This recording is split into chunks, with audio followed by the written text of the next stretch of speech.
이번에 좀 중앙 시선을 옮겨보도록 하겠습니다. 윤 대통령에 대한 탄핵 심판 8차 변론이 지금 현재 진행되고 있습니다. 윤 대통령 측의 전략은 이렇게 변해가고 있습니다. 처음에는 이제 위법한 계엄은 아니었다. 나중에 이제 민주당이 오죽했으면. 지금 마지막은 이제 보니까 홍장원 국정원 차장도 그렇고 곽종군 사령관도 그렇고 이 진술들이 민주당 의원들을 먼저 만났고 여기서 혹시 공작이 있어서 지금 내란 공작을 벌이는 거 아니냐 그런 주장에 대해서 어떻게 보시는지? 모든 것은 아직 정확한 이제 증거, 사실관계 확인이 필요하다고 좀 보입니다.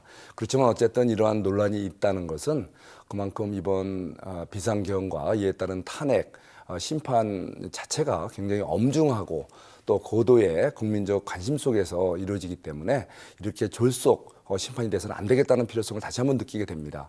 그래서 다시 한번 충분히 이 당사자들의 변론 이런 그 과정도 갖춰야 되겠고 또 지금 당초 검찰 조사에서 나타났던 증거 이런 것들이 사실 당사자들에 의해서 번복이 되면서 국민들을 많이 혼동하게 합니다. 그래서 이러한 사실관계를 다시 한번 제대로 검증하는 그래서 좀 더 지금 변론 기일이 너무 이렇게 촉박하게 오늘 마지막 당초 계획으로는 잡혀 있었지만 추가로 이제 충분히 그 검증 단계를 거쳐서 정말 엄정하게 공정하게 탄핵 심판이 이루어졌으면 합니다.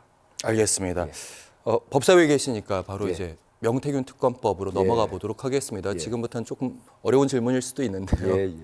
그러니까 김 여사 윤 대통령 내외에 대한 그 혐의 중에 하나가 이제 공천 개입에 대한 부분이 있습니다. 2022년 5월 9일에 있었던 김영선이 해줘라. 이 기억을 하실 겁니다. 이분 민주당이나 야 6당이 따로 떼가지고 특검법을 발의하겠다고 했는데 이 국민의힘에서는 이거 보수 괴멸 특검법이다 이렇게 받아들이고 있더라고요. 어떻게 보시는지. 글쎄요, 저는 뭐 보수 괴멸 특검법이라는 거는 저를 별로 공감이 잘 안 갑니다. 솔직히 잘못된 건 뭐 사실대로 조사하고 수사하고 파악해서 공개에 따라서 문제 있는 것은 바로잡으면 되지 않겠습니까? 그래서 저는 다만 이번 특검법이 좀 정쟁을 위한 정쟁특별법이 아닌가 이런 좀 의문을 갖지 않을 수가 없습니다. 왜냐하면 지금 수사당국에서는 엄정하게 수사를 하고 있거든요. 이 특검법이라는 것은 국회가 정치권이 수사에 관여하는 겁니다. 검사를 별도로 임명을 하고 또 이 수사 대상도 특검법에서 구체적으로 적시를 하고 또 예를 들면 뭐 다양하게 보이지 않았던 것까지 또 수사하게 하는 그런 측면이 있고요. 그래서 정치의 수사 개입을 사실상 특별하게 인정하는 것이 특검 제도인데 지금 과연 수사가 정상적으로 진행되는 과정에서 이런 특검법을 발의하는 것은 정쟁을 위한 정쟁 거기에다가 또 이 특별검사 임명 과정도 대통령의 인사권, 고유 권한을 침해해서 상권 분립을 침해할 이런 우려도 있다는 겁니다. 거기다가 또 수사 대상도 뭐 인지되는 관련 사건을 모두 다 할 수 있기 때문에 무조건 그냥 털고 보자. 또 시끄럽게 그다음에 그걸 또 발표하는 그 브리핑을 상시 브리핑을 할 수 있기 때문에 한마디로 이것이 정상적인 수사를 오히려 방해하고 정쟁을 위한 정쟁거리를 이렇게 정치화 수사의 정치화를 통해서 뭔가 우리 그 혼란 이런 정쟁만 야기한다는 측면에서 요즘 민생이 어렵고 또 엄중한 국민 대통령 탄핵이라는 엄중한 이런 사법 시스템이 가동되는 중에 이것은 좀 성동격소하는 또 국민들을 또 우리 사회를 더 혼란케 하는 매우 잘못된 전 특검법이라고 생각을 합니다. 알겠습니다. 일단 명태균 특검법에 대한 말씀 들었는데 야당의 기대는 이런 것 같습니다. 그러니까 국민의힘에서 아무래도 명태균 씨와 관련된 유력 주자들이 있지 않습니까? 오세훈 시장 얘기도 나오고 홍준표 시장 얘기도 나오고 있는 상황이다 보니까 결사 반대하는 측도 있겠지만 이른바 친한계에서는 긍정적으로 받아들일 수도 있다. 당내 세력 그걸 잡을 수 있으니까요. 왜 이 질문을 드리냐면 송석준 의원께서 친한계의 좌장이다. 언론에서 흔히 쌈사 좌장 이렇게 평가돼서 여쭤보는 겁니다. 저는 친윤계였고 또 친한계라는 말 이런 말은 적절치 않다고 생각합니다. 우리가 모시는 대통령에 대해서 다 같이 친윤이 될 수 있고요. 또 우리가 대표님으로 모시는 동안은 모두가 친한이라고 볼 수 있다고 생각합니다. 우리가 어떤 무슨 친소 관계에 따라서 국회의원들, 국민들이 뽑아주시고 국민들의 대표인 국회의원이 특정 성향을 드러내는 것은 적절치 않다고 봅니다.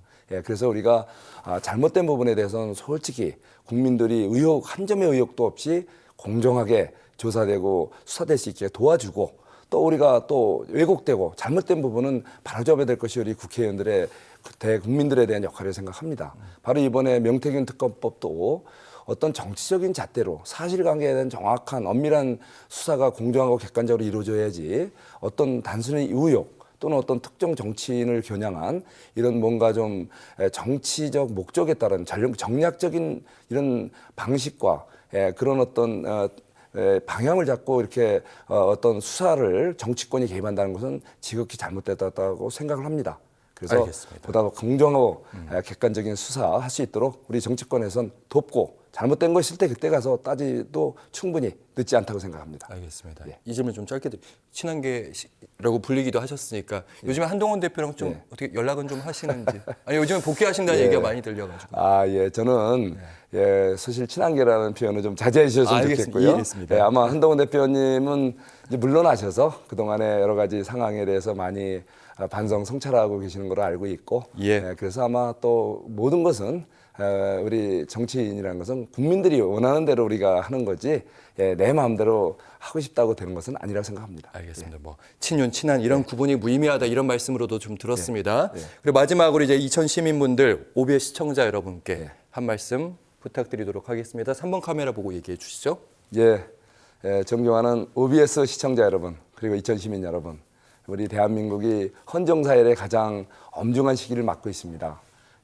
대통령 탄핵, 체포, 구속 이 엄중한 시기에 세계가 부러워하는 대한민국의 우리 국가제도라고 합니다. 노벨 경제학상 수상자들이 얘기합니다. 대한민국이야말로 포용적 제도로서 세계의 모범이 되는 국가 시스템을 갖고 있다. 저는 지금의 탄핵 정국이 잘 질서 있게 수습이 돼서 세계인들이 부러워하는 대한민국의 시스템이 온전하다는 것을 다시 한번 우리가 보여줬으면 좋겠습니다. 부족한 거는 보완해서 대한민국이 세계로부터 다시 존경받는 나라 되기 위해서 저도 바로 이천 시민들과 함께 그리고 OBS 시청자님 여러분들과 함께 저 국회의원 송석준 최선을 다해서 이 질서 있는 이 탄핵 정국 수습을 위해서 노력하겠습니다. 감사합니다.